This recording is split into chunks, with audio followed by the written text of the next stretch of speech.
The convent of Santa Margherita rose upon the hill like a fortress of gray stone, its thick walls, guardians of secrets as ancient as the foundations themselves.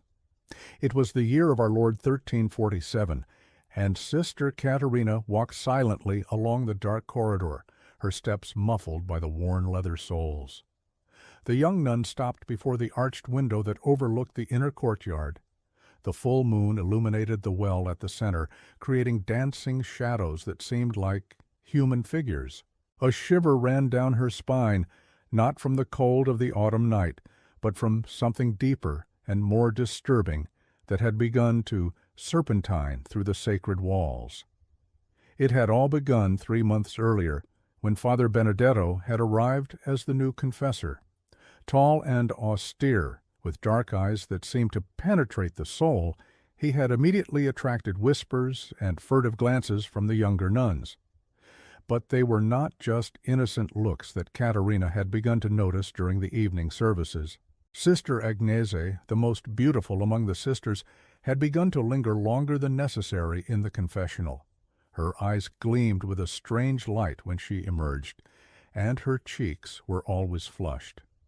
Sister Margherita, instead, had taken the habit of walking in the cloister during the forbidden hours when the rule imposed absolute silence and retreat to the cells. The night when everything changed, Caterina could not sleep. The noises coming from the lower floor had awakened her. Furtive steps, barely perceptible whispers, the creaking of a door opening with caution. Driven by a curiosity she knew to be sinful, she wrapped herself in her cloak and slipped out of her cell. The corridor was immersed in darkness, broken only by thin blades of moonlight filtering through the windows. She followed the sounds to the lateral chapel, the one dedicated to St. Anthony, where normally no one went after Compline. What she saw left her breathless. Sister Agnès was kneeling before the altar, but not in prayer. She had let her veil fall, freeing the long blonde hair that gleamed in the candlelight. Her lips moved in a whisper that did not seem like a Christian prayer, but something more ancient, more primitive. Beside her, 3 other nuns formed a circle, their voices joining in a soft and melodious chant. At the center of the circle, on a red silk cloth that Caterina had never seen before, strange objects were arranged, herbs with an intense and intoxicating fragrance, small statuettes carved in dark materials, black wax candles that burned with violet flames. The smoke that rose created sinuous forms in the air, almost hypnotic. Caterina hid behind a column, her heart beating wildly. What she was seeing went beyond all her understanding. These were not Christian rites, but something that belonged to much more ancient traditions, perhaps heritage of pagan beliefs never completely disappeared from the countryside. What would you have done in Caterina's place? Leave a comment below with your opinion. Suddenly, Sister Agnese rose and began to undress slowly, letting the monastic habit fall as if it were a prison. Her body, hidden for years under the rough cloth, revealed itself in all its youthful beauty. The others followed her, and soon all 4 danced naked around the sacrilegious circle, their bodies moving with feline and sensual grace. The chant became more intense, the voices interweaving in harmonies that seemed to call something or someone. And then, as if their prayers had been answered, heavy footsteps were heard approaching the chapel. Caterina held her breath when she saw Father Benedetto enter. But the man who entered was not the austere and rigid priest that everyone knew. His eyes gleamed with feverish light, and his face was transformed by an expression of desire and lust that made him almost unrecognizable. "You have come, my daughters," he murmured with a hoarse voice, "as promised. In the dreams I have sent you." Agnesa smiled, a smile that had nothing sacred about it. "Father, we have prepared everything according to your secret teachings. Tonight the barrier between the sacred and the profane will dissolve." The priest approached the circle, and Caterina realized that he too knew those rites. Indeed, he was their master. Benedetto's hands began to trace signs in the air, symbols that seemed to shine with their own light before dissolving. The nuns arranged themselves around him, their hands placing themselves on his body with gestures that were anything but chaste. "This night," whispered Father Benedetto, while Agnès unfastened his cassock, "we will open the passage. Our bodies will be the medium, our desires the key. What the Church has condemned as sin, the ancients knew to be sacred." Caterina understood with horror that what she was witnessing was not just a violation of religious vows, but something much deeper and more dangerous. That man had corrupted her sisters, convincing them that their repressed desires were actually a form of superior spirituality, a return to ancient traditions in which body and soul were united in the search for the divine. The nuns began to dance around Father Benedetto, their bodies touching in a sensual and hypnotic ballet. The air became thick with intoxicating perfumes and with an electric energy that made the hair on the back of the neck stand up. The black candles burned more intensely, projecting shadows that seemed to move with a life of their own. As the ritual proceeded, the temperature in the chapel seemed to increase. The ancient stones sweated moisture, and the air became so thick that breathing became difficult. The bodies of the nuns gleamed with sweat that seemed luminescent in the candlelight, and their movements became increasingly frantic and abandoned. Suddenly, Sister Margherita detached herself from the group and headed toward the column where Caterina was hiding. Her eyes were completely black, as if something foreign had taken possession of her body.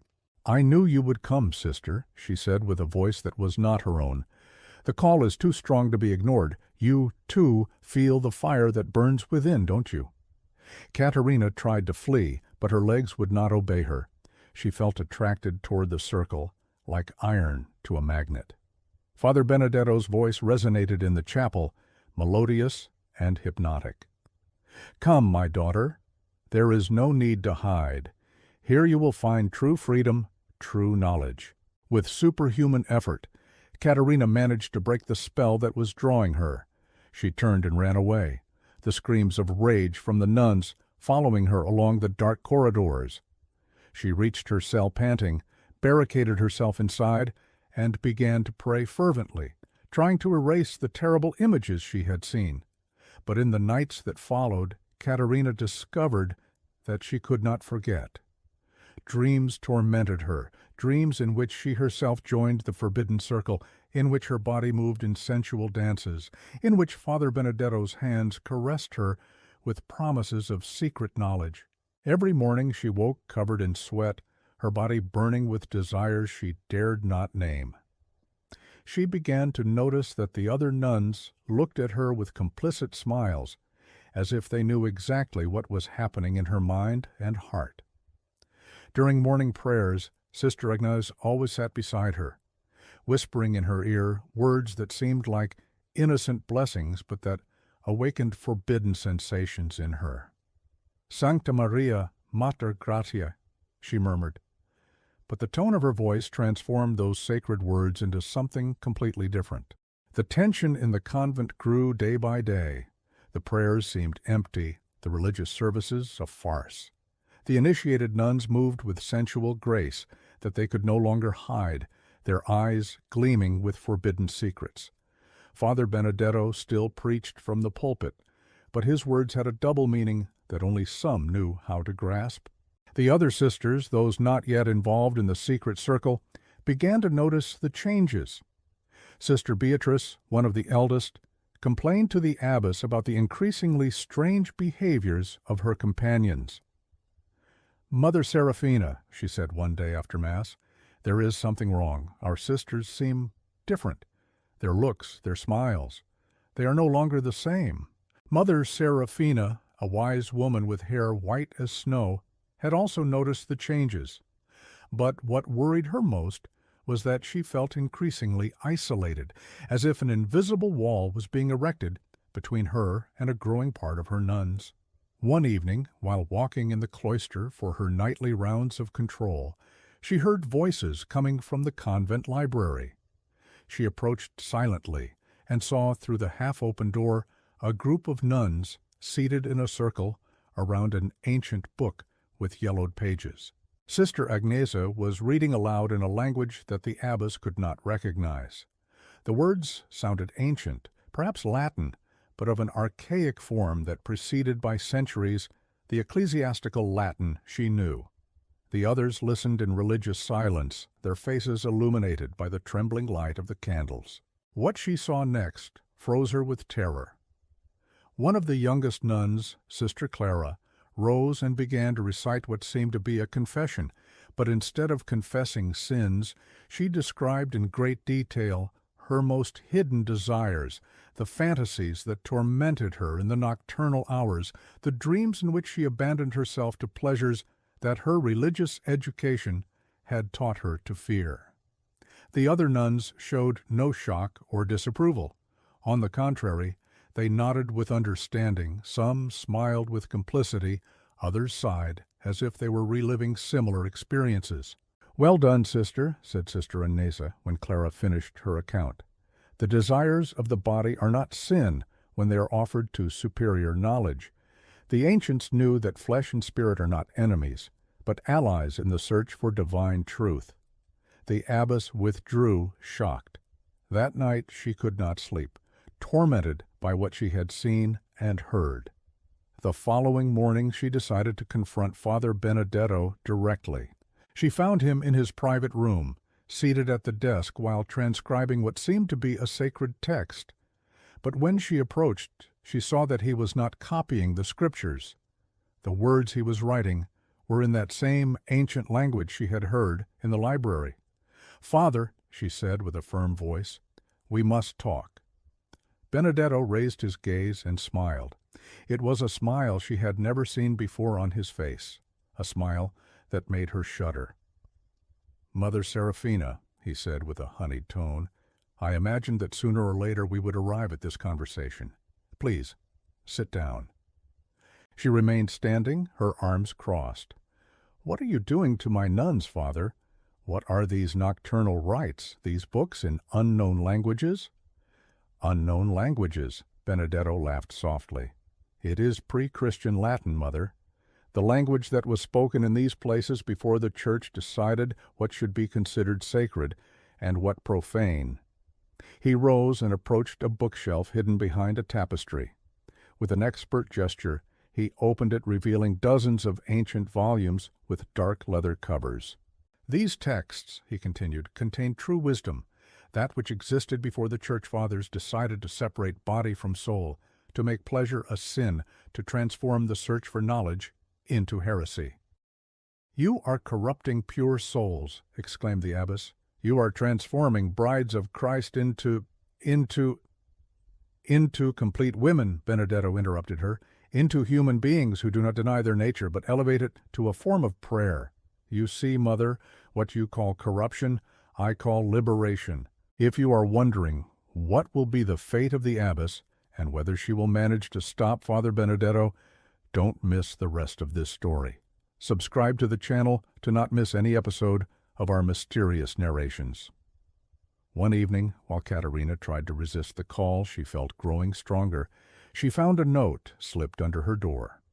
With elegant handwriting, someone had written, "Tonight, in the herb garden, it is time for you to know the truth about yourself." Her heart began to beat wildly. She knew she should resist, that this was the crucial moment in which she would decide her destiny. But as the hours passed and night approached, she felt her will crumble like wax under the sun. The internal conflict consumed her. On one side, her genuine faith and the education she had received screamed at her to resist, to pray, to seek refuge in prayer. On the other, a mysterious and irresistible force attracted her toward the garden, toward those promises of knowledge and liberation that Father Benedetto had sown in her mind through dreams and nocturnal visions. At precisely midnight, Caterina found herself walking toward the garden without remembering having made the decision to go there. It was as if her feet carried her by themselves, guided by a force she could not control. In the medicinal herb garden, illuminated by the crescent moon, they were waiting for her. All the nuns she had seen that first night, plus others she had never suspected. She realized with shock that at least half of the convent's sisters had already been initiated into the secret mysteries. At the center, Father Benedetto smiled with benevolence, his arms open, in a gesture of welcome that seemed almost paternal. "Welcome, Caterina," he said gently. "I knew that in the end you would choose the path of knowledge. Your spirit is too strong to be suffocated by the chains of ignorance." As she approached the circle, Caterina realized that the choice, in reality, had already been made long ago. Perhaps that first night, when she had chosen to follow the noises instead of remaining in her cell. Perhaps even earlier, when she had first felt Father Benedetto's penetrating gaze rest upon her during confession. "Do not be afraid," whispered Sister Agnese, approaching her. "What you will experience tonight will change you forever, but for the better. Finally, you will know who you truly are, beyond what you have been taught to be." With trembling hands, Caterina began to unfasten the cord of her habit, while the other nuns began their ancient chant. The stars seemed to shine more intensely, like silent witnesses to a transformation that would forever change her life and soul. The ritual that followed was an experience that went beyond all description. Caterina found herself dancing with the others, her body moving, following ancestral rhythms that she seemed to have always known. The sensations she experienced that night were so intense and overwhelming that when dawn approached, she realized she had become a completely different person. In the weeks that followed, the convent divided into two distinct factions. On one side, the abbess and the few nuns who remained faithful to ecclesiastical tradition. On the other, the growing number of initiates who followed the secret teachings of Father Benedetto. The tension reached its climax when Mother Serafina decided to write to the bishop, denouncing what was happening in her convent. But the letter never reached its destination. The messenger was found 3 days later along the road, sleeping deeply under a tree, remembering nothing of his journey, nor of the letter he was supposed to deliver. The convent of Santa Margherita continued to rise upon the hill, its gray stone walls guardians of ever deeper secrets. But on full moon nights, those who passed along the road could smell in the air the intoxicating fragrance of unknown herbs and the distant sound of female voices singing melodies as ancient as the world. And in the chronicles of the time, some wrote of how the nuns of Santa Margherita had become famous for their wisdom and their healing powers, attracting pilgrims from throughout the region. But no one ever knew the true price of that knowledge, nor the secret rites that were celebrated when the sun set and shadows lengthened along the corridors of the convent. What do you think of this transformation? Do you believe that Caterina made the right choice? Leave your comments and, if you like this story, don't forget to subscribe to the channel for other narrations that explore the most mysterious and forbidden sides of history.